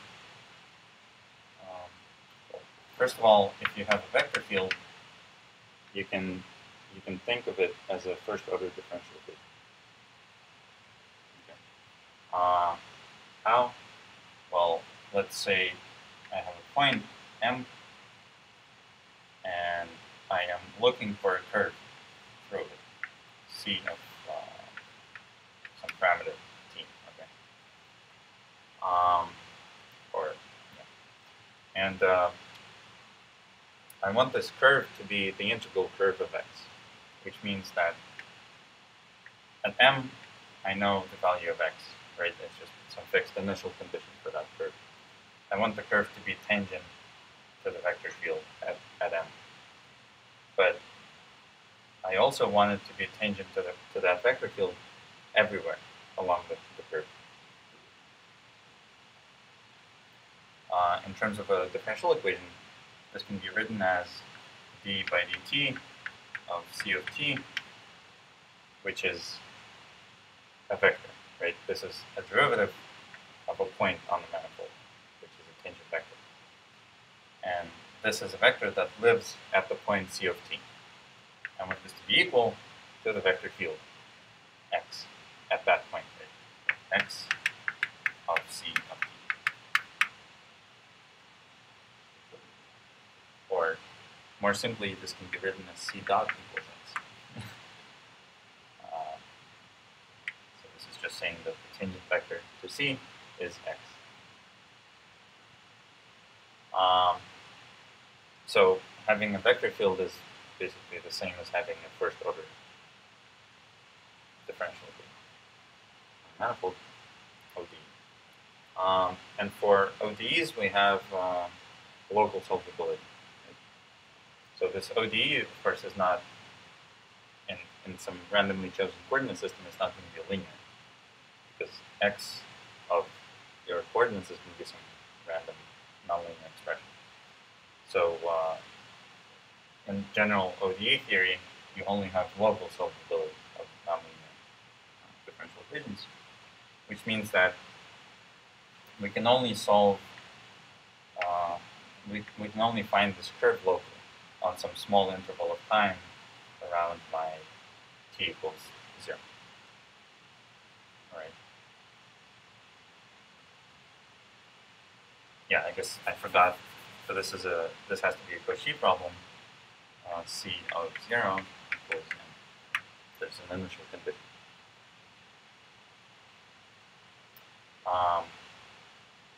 So I only have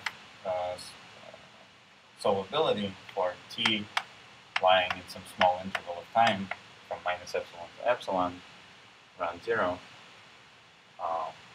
C of t is defined.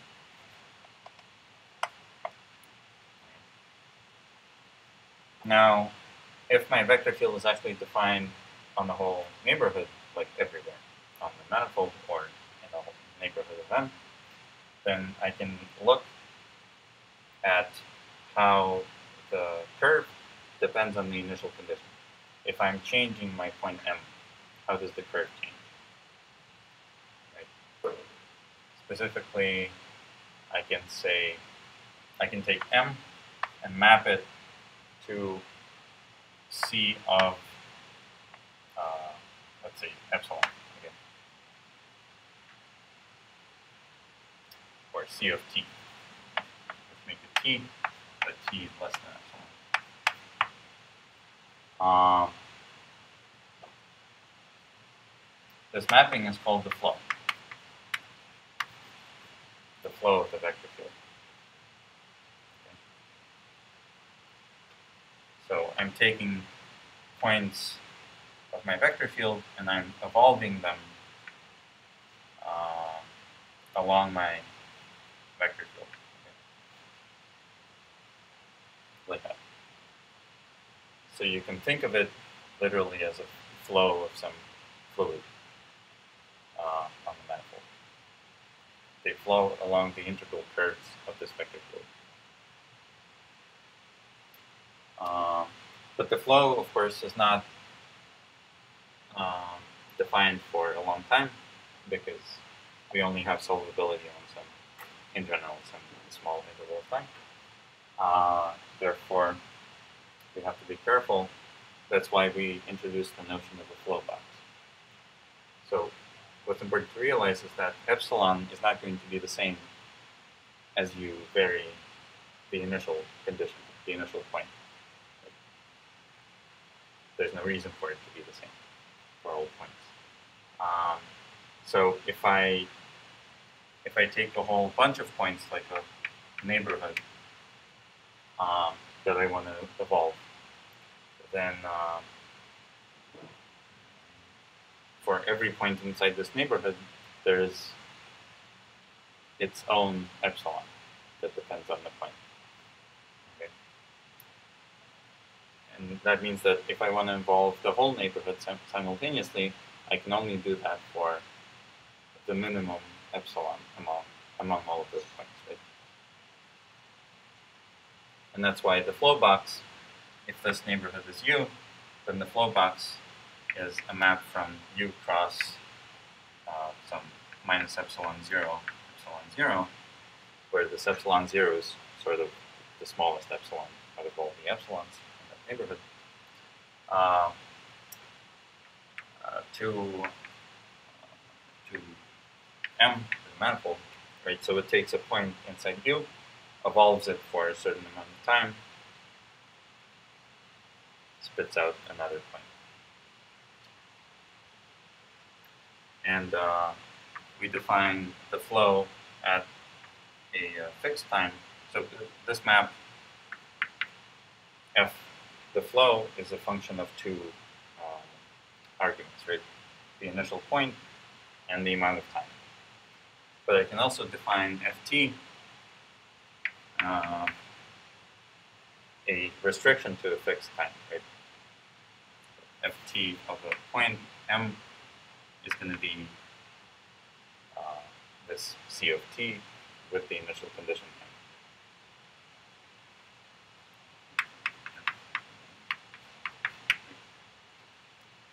And so this F sub t is a mapping from U to some new neighborhood to which it evolves, right? You can prove by using general ODE theory that for small enough times, this F is going to be a diffeomorphism, right? So this U evolves very nicely, and you can always invert the evolution. The inverse of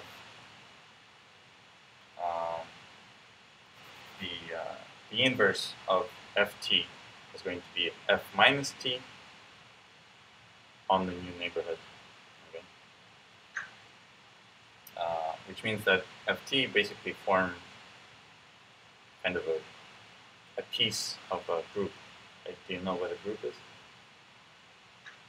I've read what a group is. I don't really understand.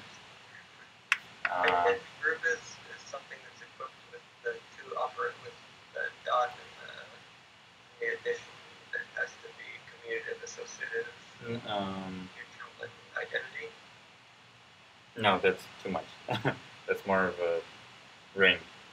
But a group is a set with only one associative operation, for which there exists a unit element, right? The identity or something of that sort, right? Which multiplied by anything gives that anything.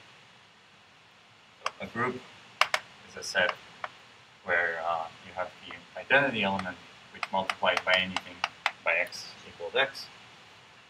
And then for every x and y, so in the beginning you define the operation, so x and y is sent to x, y. There's a multiplication, or you can call it addition if it's... I can't see, I see x comma y, and then I lose it. X comma y to x, y. X dot y, right? So I have some multiplication. Then I have the unit element, which multiplied by anything gives that back in any order, of course. I And can't see it either. If you so 1, I have x and y goes to x dot y. So I have a multiplication operation. This has to be associated. Number 2, I have the unit element, which is such that x times e equals e times x equals x for any x. And then number 3, for any x, I have the inverse of x. I can invert elements.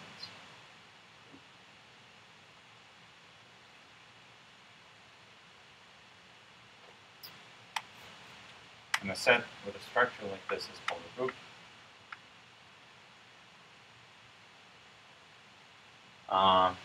And the most classical physical examples of groups are related to groups of transformations. for example, you can think of rotations of the space, rotations of the three-dimensional space, right?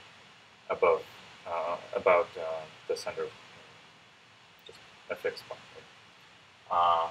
And that's a group because we have an identity element, which is just the identity matrix. It doesn't do anything. And we have inversion.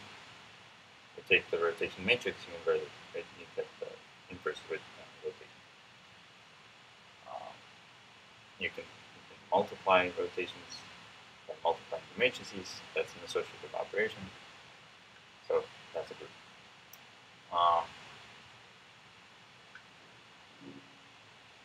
Yeah. So this this flow here is not really a group because it doesn't exist for infinite time. But ft1 circ ft2 equals ft1 plus t2. Okay? So this is kind of like a group because combining these two mappings is the same as just adding the time, and that's commutative, right? We can take t1 plus t2 or t2 plus t1. That's the same thing, which means that the flow at different times commutes with itself.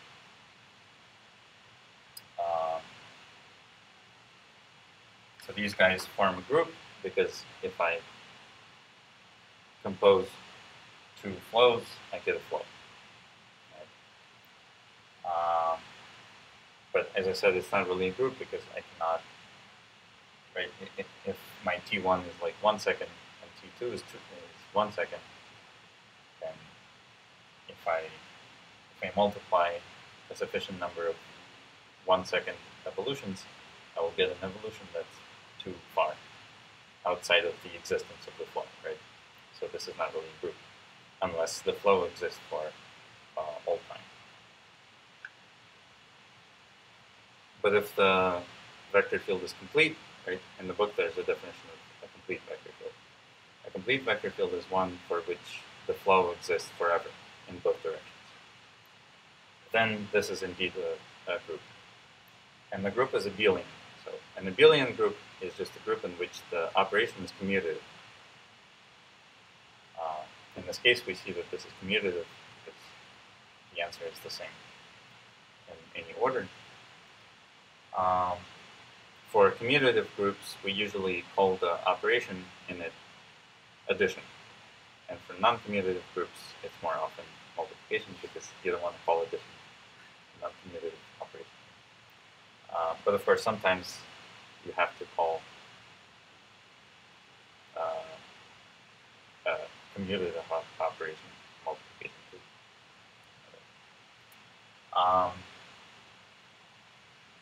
So that's the flow. It's not really super important that it's a group for us, but we will be talking about Lie groups later on, so you might want to read up on them anyway. But the formula here is saying that the Lie derivative of a tensor is essentially the infinitesimal version of the flow. Right? So it's just looking at if I evolve my tensor by the flow of my vector field, I can ask how fast, like, what's the velocity of the change of my tensor field at my point. Right, so what I can do is I can take my tensor at point M, I can evolve the point to somewhere ft of M. Right? I can evolve the tensor to ft, let's say, push forward of, right, let's call this lambda, time d lambda, and this acts on t of M. Right? And this is a tensor at point f lambda of M. But now, to be able to compare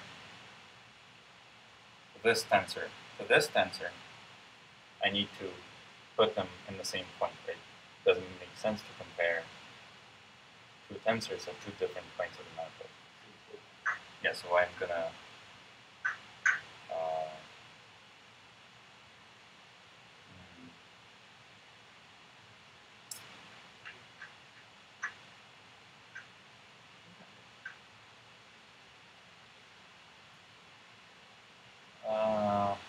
yeah, so instead of doing this, I'm gonna do this.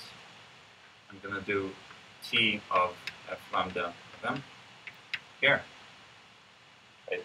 If my tensor field is defined everywhere, then I can just take its value F at the evolved point and pull that back to my initial point. Right? So I have F lambda pulled back of T of F lambda of M here. And now I can compare this to this. Okay. Specifically, I can take the lambda derivative of this tensor, because this tensor lives at one point. It's just an element of a vector space, right? It's just an element of the tensor, of the fiber of the tensor bundle at the point M, which is a vector space.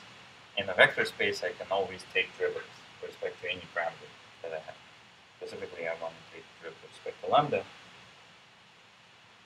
And the statement is that that equals the Lie derivative of my tensor with respect to that vector space. Okay. Does that make sense? So I'm taking my tensor, evolving it in the opposite direction along my vector field, and I'm, as an observer, sitting here at this point and observing how the tensor field at my point is changing, how fast it's changing, right? And the velocity of its change is the Lie derivative of that tensor field. I think I mentioned this before in Arnold's, one of Arnold's books, the Topological Methods of Hydrodynamics. He has a very good description. There's a fisherman sitting at on the bank of the river, right? And he's looking at the water that's flowing beside him, and he takes a vector field for like a differential form, for example, and he looks how it flows with the water, right? And at the point which he's observing, he sees how fast the value of the differential form is changing, for example. That's the Lie derivative of that differential form with respect to the velocity field of the water. What's the question?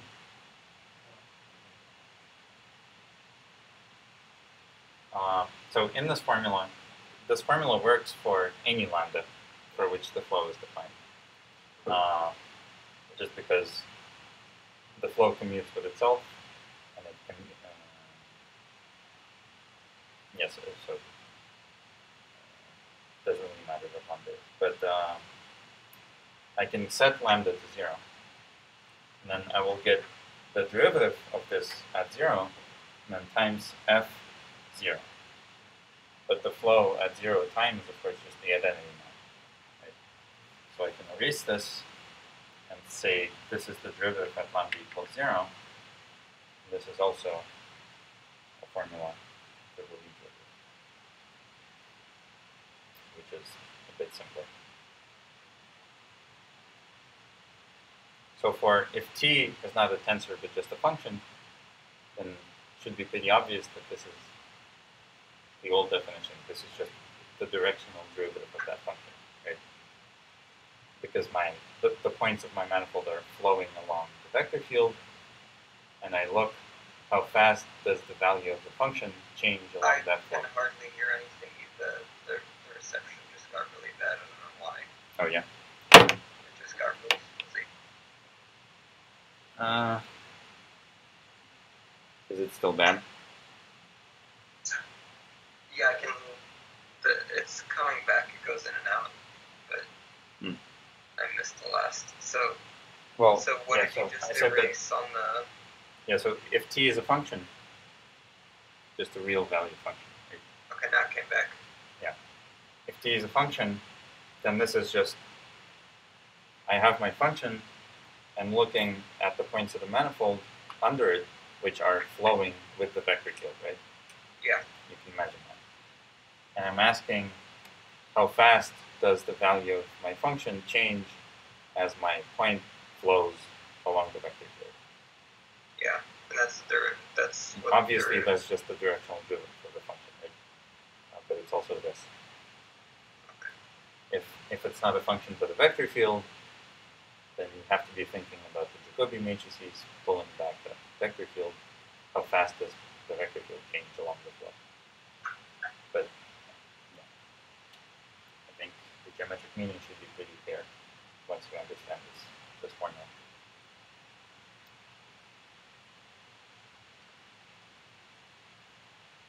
Okay.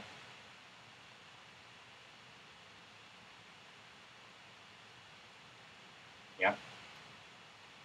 Okay. So I think we should stop here. The next assignment is mostly about differential forms and integration. By the way, Bala, last time, so in the winter when we stopped there in the middle of this assignment. Right? So we have some stuff to